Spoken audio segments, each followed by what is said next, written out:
کون کون سی نماز کی کس کس رکعت میں صورت ملانا ضروری ہے اور کس کس رکعت میں صورت نہیں ملانی، بالکل آسان انداز سے مکمل ڈیٹیل کے ساتھ بتاؤں گا۔ امید کرتا ہوں کہ پہلے سے آپ سب کو پتا ہوگا، لیکن اگر آپ ایک بار اس کو سن لیں گے تو آپ کی ساری کنفیوژنیں دور ہو جائیں گی۔ ہر رکعت کا تفصیل کے ساتھ بتاؤں گا، تمام نمازوں کا، فجر کا، ظہر کا، عصر کا، مغرب کا، عشاء کا، جمعہ کا، سنتوں کا، فرضوں کا، نفلوں کا، غیر مؤکدہ سنتوں کا، مؤکدہ سنتوں کا، سب کا مکمل تفصیل کے ساتھ بتاؤں گا۔ توجہ کے ساتھ اس کو سن لیجئے گا، امید کرتا ہوں انشاءاللہ کہ ساری کنفیوژنیں بالکل کلیئر ہو جائیں گی، دور ہو جائیں گی۔ سب سے پہلے ہم سٹارٹ کر لیتے ہیں فجر کی نماز سے کہ فجر کی نماز کی پہلی دو سنتوں میں صورتیں پہلی میں دوسری میں کس کس طرح ملانی ہے اور کون سی ملانی ہے۔ پہلی رکعت میں ہم نے سبحانک اللہ، پھر اس کے بعد الحمدللہ اور اس کے بعد سورت پڑھنی ہے اور لازمی طور پر ملانی ہے، یعنی کہ ملانا واجب ہے، لازمی ملانی ہے۔ دوسری رکعت کے اندر بھی سورت لازمی طور پر ملانی ہے، وہ آپ قل ہو اللہ بھی پڑھ سکتے ہیں، قل ہو اللہ کے علاوہ کوئی بھی پڑھ سکتے ہیں، یعنی دونوں رکعتوں کے اندر یا قل ہو اللہ پڑھ لیں یا قل ہو اللہ کے علاوہ کوئی اور سورت پڑھ لیں، مطلب یہ ہے کہ سورت پڑھنی ہے اور لازمی پڑھنی ہے۔ اس کے بعد آگے دو فرض۔ اب دو فرض دو طرح سے پڑھے جاتے ہیں، یا تو تنہا پڑھیں گے یا جماعت کے ساتھ پڑھیں گے۔ اگر تو آپ تنہا پڑھ رہے ہیں تو تنہا پڑھنے کی حالت میں آپ نے دونوں رکعتوں میں دو بار سورتیں ملانی ہے، یعنی کہ پہلی رکعت میں بھی سورت ملانی ہے اور دوسری میں بھی سورت ملانی ہے، پہلی میں بھی دوسری میں بھی قل ہو اللہ ملا لیں یا قل ہو اللہ کے علاوہ کوئی اور سورت پڑھ لیں، سورت آپ نے پڑھنی ہے۔ جب آپ امام کے پیچھے دو فرض پڑھیں گے فجر کے تو اس وقت آپ نے امام کے پیچھے سورت نہیں پڑھنی، کیونکہ امام کے پیچھے قرات نہیں کرنی ہوتی، تو امام کے پیچھے جب دو فرض پڑھیں گے تو اس میں ہم نے سورت نہیں ملانی، یعنی کوئی بھی قرات نہیں کرنی ہوتی، صرف پہلی رکعت کے اندر سبحانک اللہ پڑھنی ہوتی ہے، وہ بھی امام کے الحمدللہ سٹارٹ کرنے سے پہلے۔ یہ ہو گئی فجر کی۔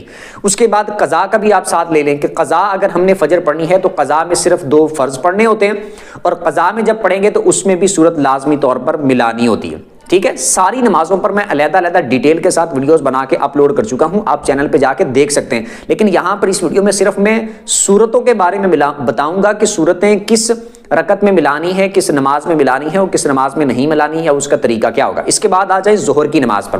ظہر کی نماز میں پہلے 4 سنتیں ہوتی ہیں، تو ظہر کی 4 سنتوں کے اندر چاروں رکعتوں کے اندر سورت ملانی ہے اور لازمی ملانی ہے، یعنی ایسا نہیں کرنا کہ پہلی 2 میں ملانی ہے اور بعد میں 2 جو ہیں ان میں نہیں ملانی، ایسا نہیں کرنا۔ چاروں رکعتوں میں پہلی، دوسری، تیسری، چوتھی، چاروں رکعتوں کے اندر سورہ فاتحہ بھی پڑھنی ہے اور سورت بھی ملانی، ٹھیک ہے، اور سبحانک اللہ صرف پہلی رکعت میں پڑھنی ہے۔ یہ ہو گئی ظہر کی 4 سنتیں۔ اس کے بعد آگے ظہر کے 4 فرض۔ اب ظہر کے 4 فرض جب آپ نے تنہا پڑھنے ہیں تو اس وقت آپ پر لازم ہے کہ آپ پہلی 2 رکعتوں میں سورت ملائیں، پہلی 2 رکعتوں میں سورت ملانا لازمی ہے، یعنی واجب ہے، اور تیسری اور چوتھی رکعت کے اندر سورت ملانا لازمی نہیں ہے، لیکن اگر آپ ملانا چاہیں تو ملا سکتے ہیں، یعنی آپ کی مرضی پر ہے، اگر آپ ملائیں گے تیسری اور چوتھی میں سورت ملانا لازمی نہیں ہے فرضوں کی، ظہر کے 4 فرضوں کی تیسری اور چوتھی رکعت کے اندر سورت ملانا لازمی نہیں ہے، لیکن اگر آپ ملائیں گے تو آپ کو سورت ملانے کا ثواب ملے گا، ثواب زیادہ ہوگا، لیکن پہلی اور دوسری رکعت کے اندر سورت ملانا لازمی ہے۔ ٹھیک ہے، یہ ہو گئے ظہر کے 4 فرضوں کی تنہا پڑھنے کی بات۔ جب ہم نے امام کے پیچھے ظہر کے 4 فرض پڑھنے ہیں تو اس وقت کسی بھی رکعت میں سورت نہیں ملانی، وہی پہلے والی بات کہ امام کے پیچھے قرات نہیں کرنی ہوتی، قرات کے وقت امام کے پیچھے خاموش رہنا ہے، صرف سبحانک اللہ پڑھنی ہے، وہ بھی پہلی رکعت میں اس وقت تک کہ امام نے ابھی سورت فاتحہ کی قرات بھی شروع نہ کی ہو، یعنی اس میں وہ خاموشی کے ساتھ آہستہ آواز سے قرات کرے گا تو ہم نے امام کے فوراً ساتھ نماز سٹارٹ کر کے سبحانک اللہ پڑھ لینی ہے، اس کے بعد پھر امام قرات کرے گا۔ ٹھیک ہے، اب یہ ہو گئی ظہر کے 4 فرض امام کے پیچھے پڑھنے کا طریقہ۔ اب اس میں یہ بات ہے کہ اگر کوئی جب تنہا 4 فرض پڑھ رہا ہے تو اگر صرف سورہ فاتحہ پڑھ کے الحمدللہ پڑھ کے تیسری اور چوتھی رکعت میں اگر صرف الحمدللہ پڑھ کے رکوع کر دیتا ہے تب بھی اس کی نماز درست ہے، سورت ملانا ضروری نہیں ہے، لیکن اگر ملائے گا تو ثواب زیادہ ملے گا، جیسے کہ میں پہلے بتا چکا۔ اس کے بعد آ جائیں ظہر کی 2 سنتیں جو 4 فرضوں کے بعد پڑھی جاتی ہیں، تنہا پڑھنی ہوتی ہیں۔ 2 سنتوں کے اندر دونوں رکعتوں کے اندر پہلی رکعت میں بھی اور دوسری رکعت میں بھی سورت ملانا لازمی ہے، یعنی واجب ہے، لازمی طور پر ملانی ہے۔ قل ہو اللہ ملا لیں یا قل ہو اللہ کے علاوہ کوئی اور سورت آپ پڑھ لیں۔ اس کے بعد پھر 2 نفل اگر کوئی پڑھنا چاہے تو پڑھ سکتا ہے، اور 2 نفلوں میں بھی دونوں رکعتوں کے اندر سورت لازمی طور پر ملانی ہے، الحمدللہ بھی پڑھنی ہے اور سورت بھی ملانی ہے۔ اس کے بعد آ جائیں عصر کی نماز پہ۔ اب عصر کی نماز میں پہلے 4 سنتیں ہوتی ہیں غیر مؤکدہ، ٹھیک ہے. غیر معقدہ سنتوں کا حکم یہ ہوتا ہے کہ نبی پاک صلی اللہ علیہ وسلم نے جن کو کبھی ادا کیا اور کبھی چھوڑا بھی ہے تو ہمارے لیے بھی حکم یہ ہے کہ اگر ہم اس کو ادا کریں گے تو ثواب بہت زیادہ ہے، لیکن اگر چھوٹ جاتی ہیں تو گناہ نہیں ہوگا. تو 4 سنتیں اگر کوئی یہ غیر معقدہ پڑھتا ہے عصر سے پہلے والی 4، تو ان میں بھی چاروں رکعتوں کے اندر سورت ملانا لازمی ہے. الحمدللہ بھی چاروں رکعتوں کے اندر پڑھنی ہے اور سورت بھی چاروں رکعتوں کے اندر لازمی طور پر پڑھنی ہے، یعنی کہ ملانا واجب ہے. ٹھیک ہے. اس کے بعد آ جائیں عصر کے 4 فرضوں پر. اب عصر کے 4 فرض اگر آپ نے تنہا پڑھنے ہیں، اکیلے پڑھنے ہیں، تو اس میں پہلی 2 رکعتوں کے اندر سورت ملانا لازمی ہے، یعنی الحمدللہ پڑھنا بھی اور سورت ملانا بھی لازمی ہے. لیکن تیسری اور چوتھی رکعت کے اندر سورت ملانا لازمی نہیں ہے. اگر آپ صرف الحمدللہ پڑھیں تیسری میں، صرف الحمدللہ پڑھیں چوتھی میں اور رکوع کر دیں، تب بھی آپ کی نماز بالکل درست ہے. لیکن اگر آپ فرضوں کی یعنی کہ عصر کے 4 فرضوں کی تیسری اور چوتھی رکعت کے اندر اگر آپ سورت ملاتے ہیں تو آپ کو ثواب زیادہ ملے گا. بعض لوگ اس میں یہ سمجھ رہے ہوتے ہیں کہ اگر سورت ملا دی تو شاید سجدہ سہو واجب ہو جائے گا یا نماز غلط ہو جائے گی. ایسا نہیں ہے. سورت ملانا وہاں پر لازم نہیں ہے، لیکن اگر ملا لی تو ملانا کوئی گناہ بھی نہیں ہے، کوئی عیب بھی نہیں ہے، ثواب آپ کو زیادہ ملے گا. ٹھیک ہے. اب امام کے پیچھے اگر نماز پڑھ رہے ہیں عصر کی آپ 4 فرض، تو اس میں بھی آپ نے کسی رکعت کے اندر سورت نہیں ملانی. امام قرات کرے گا، آپ نے صرف پہلی رکعت میں سبحانک اللہ پڑھ لینی ہے، باقی کچھ آپ نے قرات کے وقت کچھ نہیں پڑھنا. امام پڑھے گا سورہ فاتحہ بھی اور سورت بھی. ٹھیک ہے. اس کے بعد آ جائے مغرب کی نماز پہ. مغرب کی نماز میں پہلے 3 فرض ہوتے ہیں. تو 3 فرض اگر آپ تنہا پڑھتے ہیں، اکیلے پڑھتے ہیں، تو پہلی 2 رکعتوں کے اندر سورت فاتحہ بھی پڑھنا لازمی ہے یعنی واجب ہے، اور سورت ملانا بھی لازمی ہے یعنی واجب ہے. ٹھیک ہے. سورت پہلی 2 رکعتوں کے اندر تنہا نماز پڑھتے ہوئے پہلی 2 رکعتوں کے اندر آپ نے سورت ملانی ہے لازمی طور پر. اور تیسری رکعت کے اندر کیونکہ 3 فرض ہوتے ہیں تو تیسری رکعت کے اندر سورت ملانا لازمی نہیں ہے. اگر آپ صرف سورہ فاتحہ پڑھ کے رکوع کر دیتے ہیں تب بھی آپ کی نماز بالکل درست ہے. لیکن اگر کوئی تیسری رکعت کے اندر سورت ملا دیتا ہے تو اس کو ثواب زیادہ ملے گا. ملا سکتا ہے لیکن ملانا ضروری نہیں ہے. اگر کوئی ملائے بغیر رکوع کر دے تب بھی نماز درست ہے، یعنی تیسری میں سورت ملانا لازمی نہیں ہے، ضروری نہیں. اس کے بعد آ گئی 3 فرض امام کے پیچھے پڑھنے کا طریقہ. امام کے پیچھے 3 فرض پڑھیں گے تو اس میں کسی رکعت میں بھی یعنی تینوں میں سے کسی رکعت میں بھی ہم مقتدی جب ہیں، جب ہم امام کے پیچھے نماز پڑھ رہے ہیں تو اس وقت ہم نے سورت نہیں پڑھنی. امام پڑھے گا، امام پہلی 2 رکعتوں میں سورت پڑھے گا اور تیسری میں امام الحمدللہ پڑھ کے رکوع کر دے گا. ٹھیک ہے. تو امام کے پیچھے ہم نے کسی رکعت میں سورت فاتحہ نہیں پڑھنی، سورت بھی نہیں پڑھنی. اس کے بعد آ جائیں 2 سنتوں پہ، جو مغرب کے 3 فرضوں کے بعد 2 سنتیں پڑھنی ہوتی ہیں.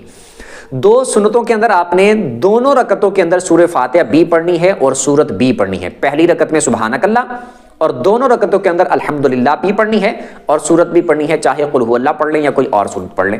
اس کے بعد آ جائیں 2 نفل. اگر کسی نے مغرب کے بعد پڑھنے ہیں تو 2 نفلوں کے اندر بھی ہر رکعت کے اندر یعنی دونوں رکعتوں کے اندر سورت فاتحہ بھی پڑھنی ہے اور سورت بھی پڑھنی ہے اور سبحانک اللہ صرف پہلی رکعت میں پڑھنی ہے. اس کے بعد آ جائیں عشاء کی نماز پہ. اب عشاء کی نماز میں پہلے 4 سنتیں ہوتی ہیں غیر معقدہ، جیسے عصر کی میں نے بتائی غیر معقدہ سنتیں. ٹھیک ہے. جن کو نبی پاک علیہ السلام نے کبھی پڑھا اور کبھی چھوڑا بھی ہے. ہمارے لیے حکم یہ ہے کہ ہم بھی اگر اس کو ادا کریں تو ثواب بہت زیادہ ہے، اور اگر چھوٹ جاتی ہیں تو گناہ نہیں ہے اس پر، لیکن پڑھنی چاہیے، ثواب ان پر بہت زیادہ ہے. تو 4 سنتوں کا بالکل سیم وہی حکم جو عصر کا میں نے بتایا، عصر کی پہلی 4 سنتوں کا، کہ یہ چونکہ تنہا پڑھی جاتی ہیں، اکیلے پڑھنی ہے، تو چاروں رکعتوں کے اندر سورت فاتحہ بھی لازمی پڑھنی ہے یعنی واجب ہے، اور سورت بھی لازمی پڑھنی ہے یعنی کہ واجب ہے. یہ لازمی کا لفظ میں عام لوگوں کے لیے بول رہا ہوں کہ جن کو سمجھ آ سکے کہ پڑھنی ہے، ضروری پڑھنی ہے. ٹھیک ہے.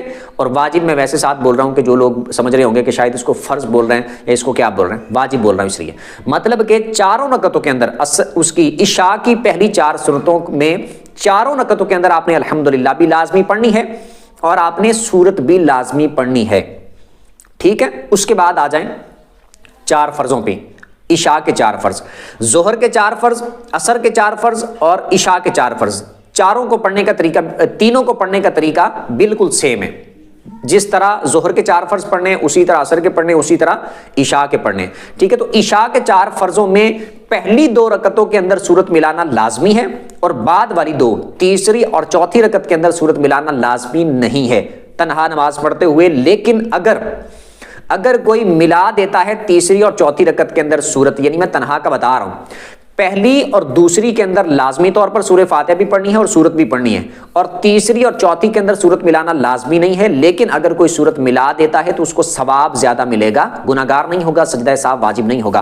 اور اگر آپ امام کے پیچھے عشاء کے 4 فرض پڑھتے ہیں تو اس کا طریقہ یہ ہوگا کہ امام کے پیچھے ہم نے نہ تو سورہ فاتحہ پڑھنی ہے نہ ہی سورت پڑھنی ہے، امام قرات کرے گا، ہم نے امام کے پیچھے کسی رکعت میں بھی کوئی سورت نہیں پڑھنی، ٹھیک ہے۔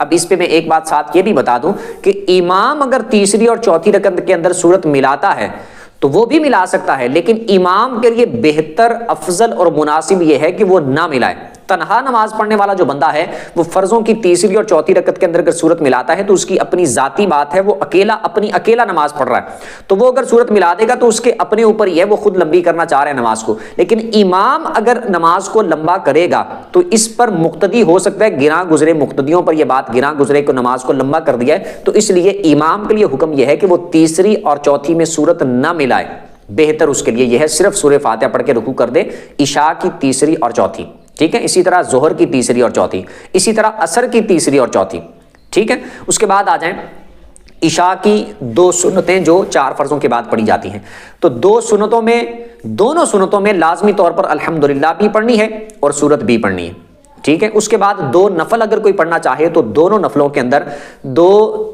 دونوں نفل جو پڑھ رہے ہیں تو دونوں رکعتوں کے اندر آپ نے سورت فاتحہ بھی پڑھنی ہے اور سورت بھی پڑھنی ہے لازمی طور پر۔ اس کے بعد 3 وتر آ جائیں تو 3 وتروں کے اندر تینوں رکعتوں کے اندر سورت فاتحہ بھی لازمی طور پر پڑھنی ہے اور سورت بھی لازمی طور پر پڑھنی ہے، اور سبحانک اللہ صرف پہلی رکعت میں پڑھنی ہے، اور تیسری رکعت کے اندر سورت پڑھنے کے بعد پھر ہاتھوں کو اٹھا کے اللہ اکبر کہتے ہیں، پھر دوبارہ ہاتھ باندھنے اور پھر دعائے قنوت پڑھنی ہے، یا دعائے قنوت اگر یاد نہیں ہے تو اس کی جگہ پر کوئی اور دعا پڑھنی ہے، ٹھیک ہے۔ یہ ہو گئے وتر۔ اب اس کے بعد آ جائیں وتروں کے بعد 2 نفل آ جائیں۔ اب وتروں کے بعد جو 2 نفل پڑھے جاتے ہیں بالکل سیم ان کا وہی طریقہ کہ دونوں رکعتوں کے اندر آپ نے سورت بھی پڑھنی ہے، اور یعنی سورہ فاتحہ بھی پڑھنی ہے، اور سورت اس کے بعد جو پڑھی جاتی ہے وہ بھی لازمی طور پر آپ نے پڑھنی ہے۔ اسی طرح اب آ جائیں جمعہ کی نماز پہ۔ جمعہ کی نماز کے بعد میں نفلوں کا بھی بتاتا ہوں جو عام ویسے تہجد کے یہ باقی پڑھے جاتے ہیں۔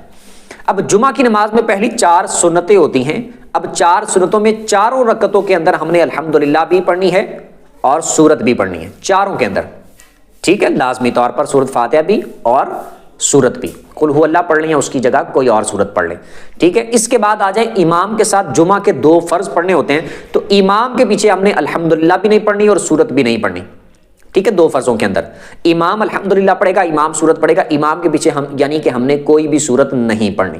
اس کے بعد آ جائیں 4 سنتیں، پھر پہلے 4 سنتیں ہوتی ہیں جمعہ کی، پھر اس کے بعد پھر 2 فرض ہوتے ہیں جمعہ کے، پھر اس کے بعد جو جماعت کے ساتھ پڑھتے ہیں، اس کے بعد پھر 4 سنتیں پڑھنی ہوتی ہیں جمعہ کی۔ بعض لوگ یہاں پر ظہر کی سنتیں پڑھ رہے ہوتے ہیں، ظہر کی نہیں پڑھنی، یہ 4 سنتیں بھی جمعہ کی ہی پڑھنی ہوتی ہیں، اور ان 4 رکعتوں کے اندر بھی الحمدللہ بھی آپ نے لازمی طور پر پڑھنی ہے اور سورت بھی آپ نے لازمی طور پر پڑھنی ہے، ٹھیک ہے۔ یہ ہو گئی۔ اس کے بعد پھر 2 سنتیں ہوتی ہیں جمعہ کی، ان دونوں کے اندر آپ نے الحمدللہ بھی لازمی طور پر پڑھنی ہے اور سورت بھی آپ نے لازمی طور پر پڑھنی ہوتی ہے۔ اس کے بعد پھر 2 نفل اگر کوئی پڑھنا چاہے تو ان میں بھی لازمی طور پر الحمدللہ بھی پڑھنی ہے ہر رکعت کے اندر، یعنی دونوں کے اندر، اور سورت بھی آپ نے پڑھنی ہے۔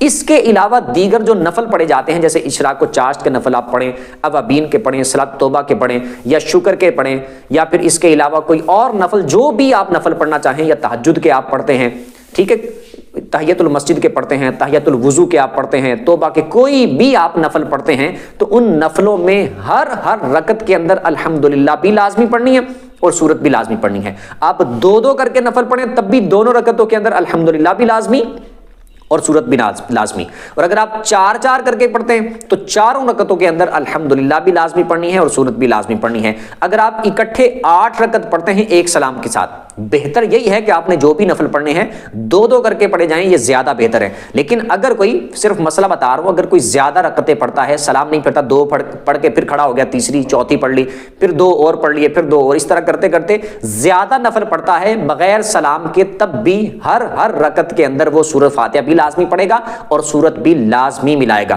امید کرتا ہوں کہ بالکل آسانی کے ساتھ آپ کو سمجھ آ گئی ہوگی۔ پھر بھی اس میں سے اگر آپ کو کوئی بات سمجھ نہ آئی ہو یا اس کے علاوہ جو بھی آپ کا دینی مسئلہ ہو تو کمنٹ پہ اپنا سوال پوچھ سکتے ہیں۔ ویڈیو جس کو اچھی لگی ہو ویڈیو کو لائک کر دیں، چینل کو سبسکرائب کر دیں، بیل آئیکن پر پریس کر دیں تاکہ جو بھی دینی مسائل پر ویڈیو اپلوڈ اس کا نوٹیفیکیشن آپ کو مل جایا کرے۔ اگلی ویڈیو تک کے لیے اجازت دیجیے، اللہ حافظ۔